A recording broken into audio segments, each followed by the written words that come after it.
हद में रहकर कभी कामयाबी नहीं मिलती है। कामयाब होने के लिए हद पार करनी पड़ती है। हमेशा डरने से बेहतर है कि खतरे का सामना कर ही लिया जाए। एक ऐसे महान शासक की बात करेंगे जो खतरों से खेलता था। एक ऐसे महान शासक की बात है जिसने हद पार कर दी। एक ऐसे महान शासक की बात है जिसने पूरी दुनिया को जीत लिया, यानी अपनी जानकारी की दुनिया को जीत लिया, लगभग पूरी धरा के 5% हिस्से को जीत लिया। 20 वर्ष की उम्र में राजा बनता है और लगातार 12 वर्ष शासन करता है और 32 वर्ष की आयु में इस दुनिया से पलायन कर जाता है।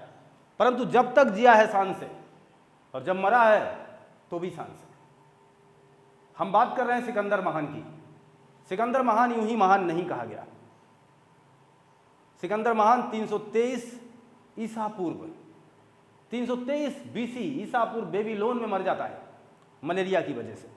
सोचना, अपार दौलत का मालिक, दुनिया का शहंशाह कहा जाने वाला सिकंदर अब पलायन कर चुका है।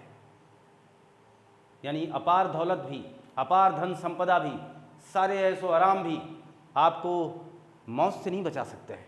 मौत आना निश्चित है, चाहे वो राजा हो चाहे वो रंक, कोई भी हो, मौत से बच नहीं सकता है।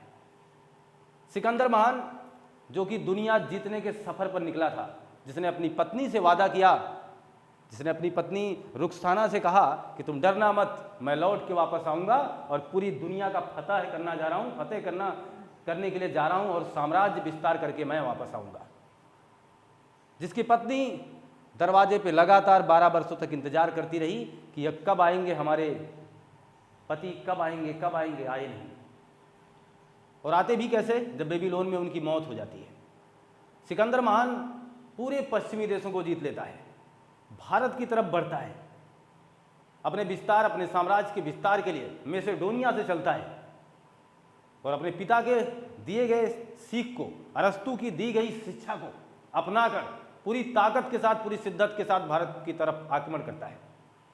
अफगानिस्तान पहुंचता है, यहाँ आसपास के तमाम राजाओं को हराता है।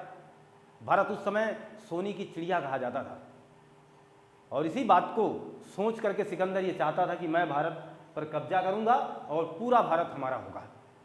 सिकंदर की यह अभिलाषा खैर पूरी नहीं हो पाती है। सिकंदर आता जरूर है, इसके पहले उसने हजारों युद्ध जीत लिए थे और जो सिकंदर का कहा नहीं मानते थे, जो सिकंदर से लड़ाई लड़ते थे तो मारे जाते थे और जो शासक घुटने नहीं टेकते थे सिकंदर उसे तहस नहस कर दिया करता था। सिकंदर की सेना के पास अपार पावर थी, यानी बहुत बड़ी शक्तिशाली सेना थी सिकंदर के पास। सिकंदर इसी अपने सेना की मदद से लगातार अपने साम्राज्य का विस्तार करता हुआ जा रहा था। भारत सोने की चिड़िया कहा जाता था, उसका सपना था कि हम भारत को जीतेंगे। फिलहाल आता भी है भारत, लेकिन भारत में सूरवीरों की कमी ना तब थी, ना अब है, ना शायद कभी होगी। अपने देश के लिए मर मिटने की ताकत तब भी थी, इच्छा तब भी थी, वो प्यार तब भी था। अपनी मिट्टी से प्यार करने वाले तमाम राजा बैठे हुए थे और सिकंदर से डरने वाले भी नहीं थे।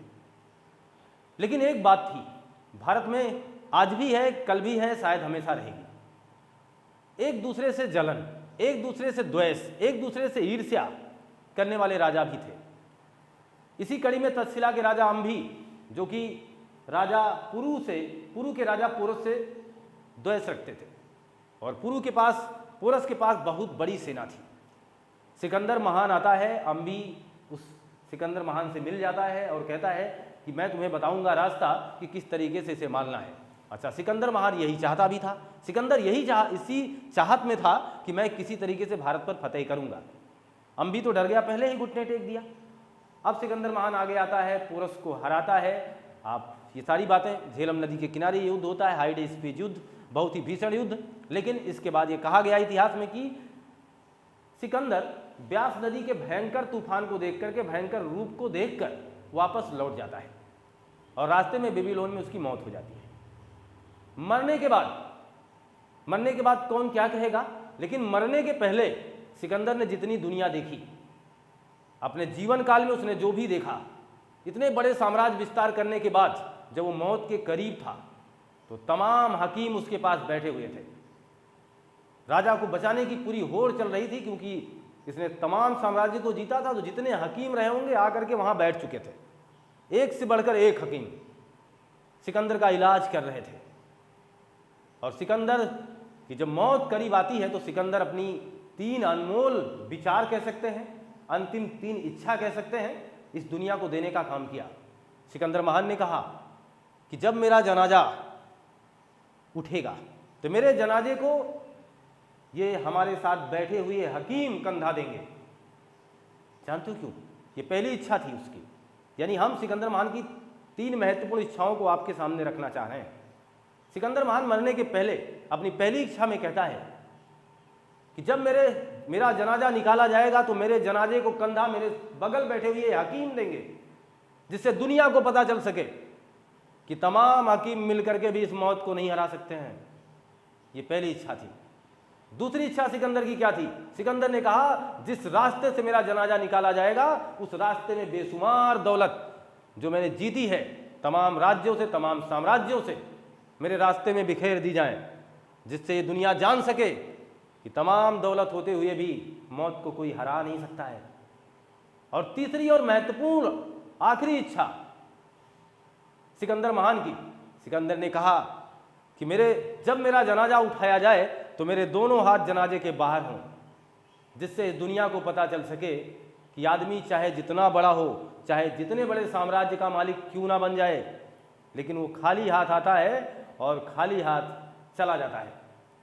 होप, विश्वास है हमें कि आप सिकंदर महान की 3 महत्वपूर्ण इच्छाओं को समझ चुके हैं। ये सिकंदर महान की 3 महत्वपूर्ण आखिरी इच्छाएं थीं।